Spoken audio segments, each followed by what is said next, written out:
Salut à tous et bienvenue sur la deuxième édition de Je démonte les vidéos fake du net. Je suis content de vous retrouver, sauf les 98% qui me connaissent pas. Bah ouais, j'ai gagné 1%.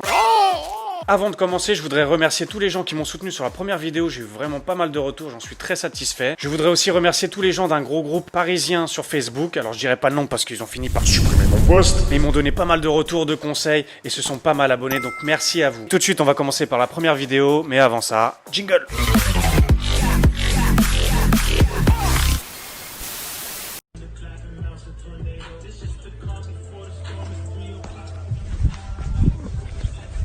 What are you doing?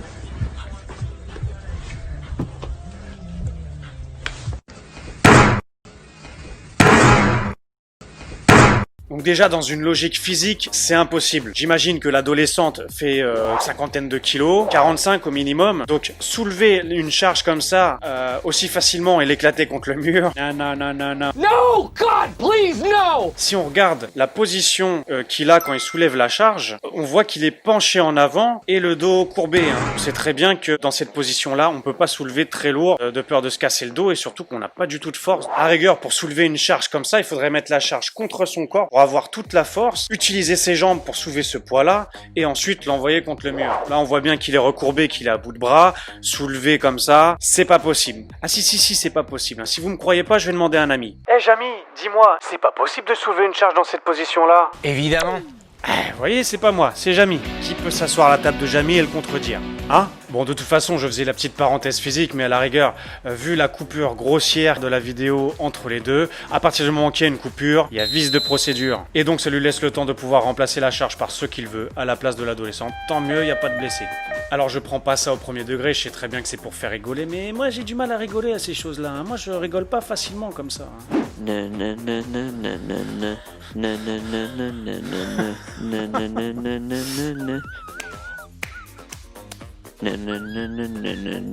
Cette seconde vidéo, donc c'est une vidéo live sur Facebook, donc il y a plein de gens qui peuvent la regarder en même temps.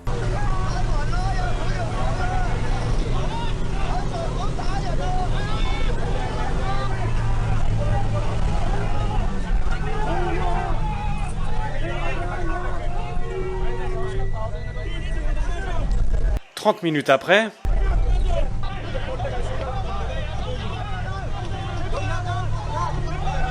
Donc cette vidéo, bien entendu, ne se stoppe jamais. Ce qui nous interpelle, c'est direct, c'est cette vitesse à laquelle il conduit. Mais on se dit, mais il va rentrer dans le mur, qu'est-ce qu'il va faire? Il conduit trop vite. On voit, il prend les virages d'une vitesse, tout ça. On se dit, mais non, mais là, il va à l'accident, c'est sûr. Là, il y a un truc qui m'a fait halluciner. Regardez le nombre de spectateurs en live. 99 000 personnes qui regardent cette vidéo en même temps. Non, mais je sais pas si vous vous rendez compte. Pour donner une petite image, c'est comme si on prenait le Stade de France, rempli à ras-bord, parce que le Stade de France a une capacité de 80 000 personnes en moyenne, donc avec un peu de monde sur le toit, tous ces gens-là qui regardent et attendent le crash, ils attendent l'accident, ils attendent le sang. Donc ils sont tous là. Le crash. Ah les gars, soyez pas comme ça. Donc pour l'explication technique, c'est pareil, c'est très simple. La vidéo est tout simplement accélérée. On a juste à regarder les essuie-glaces à la vitesse où ils vont. C'est pas naturel, même les gestes de la personne qui conduit. Parce que honnêtement, si vraiment il allait à cette vitesse-là, quand il prend les virages, les gens seraient beaucoup plus en mouvement. Vous connaissez très bien cette sensation en voiture. La force centrifuge vous pousserait beaucoup plus sur les côtés. Je pourrais très bien rappeler Jamy pour vérifier. Évidemment. On change le fond sonore pour donner un petit son un peu de panique qui accentue la vidéo. On mixe le tout et on a une vidéo qui boucle. D'ailleurs, on voit très bien la coupure à un moment donné pour que ça boucle. Certaines personnes, je pense, qui ne la voient pas et ils attendent.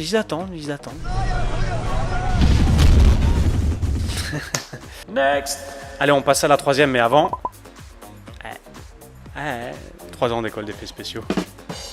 Alors, troisième vidéo, alors celle-là, elle est pas de très bonne qualité, c'est pas très bien fait, mais pourquoi je vous la mets? Parce qu'elle aura un lien d'explication avec la quatrième vidéo.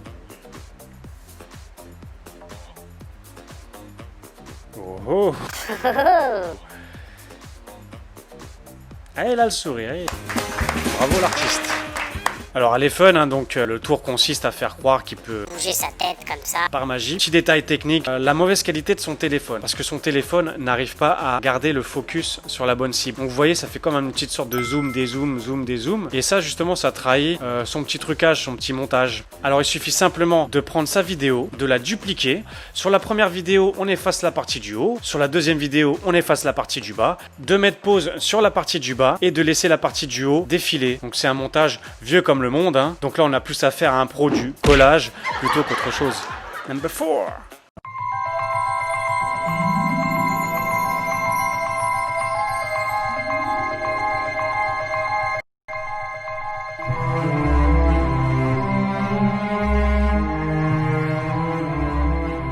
On la remet un petit coup, j'adore la musique en plus.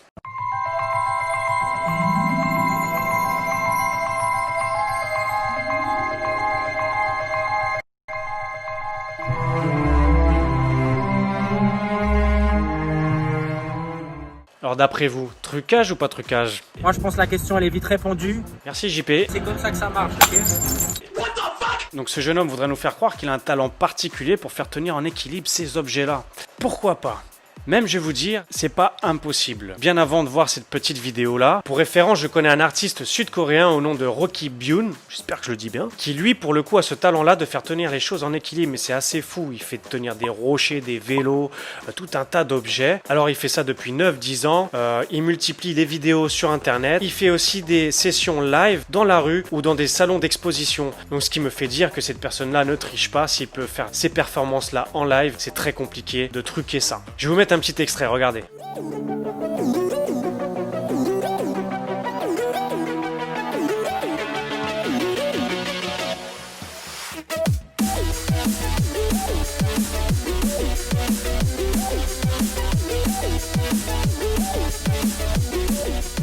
Donc revenons à notre vidéo. Ce jeune homme aurait le même talent. Je suis pas si sûr. Boum.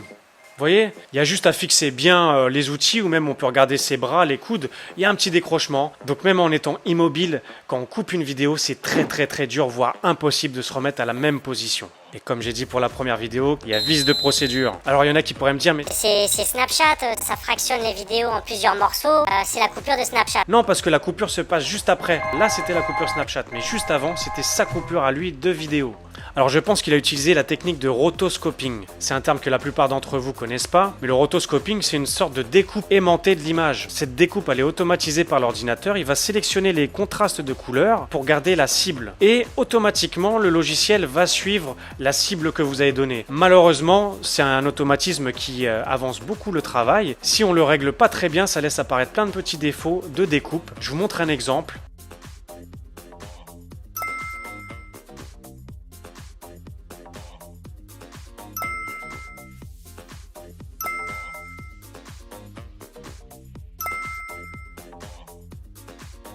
Donc là, on avait vraiment à faire un petit malin, c'était pas évident à voir, la coupure est très infime, mais elle est là. À partir du moment qu'elle est là, on peut faire n'importe quoi. Donc c'est tout pour la deuxième édition. Donc je sais pas encore pour la troisième édition si je vous refais un petit zapping comme celui-ci, ou alors une émission spéciale, phénomènes paranormaux, maison hantée, et là, il y a du boulot. Donc n'hésitez pas à vous inscrire, mettre la petite notification, comme ça, je vous tiens au courant. Merci d'avoir regardé jusqu'au bout, prenez soin de vous, et à la semaine prochaine.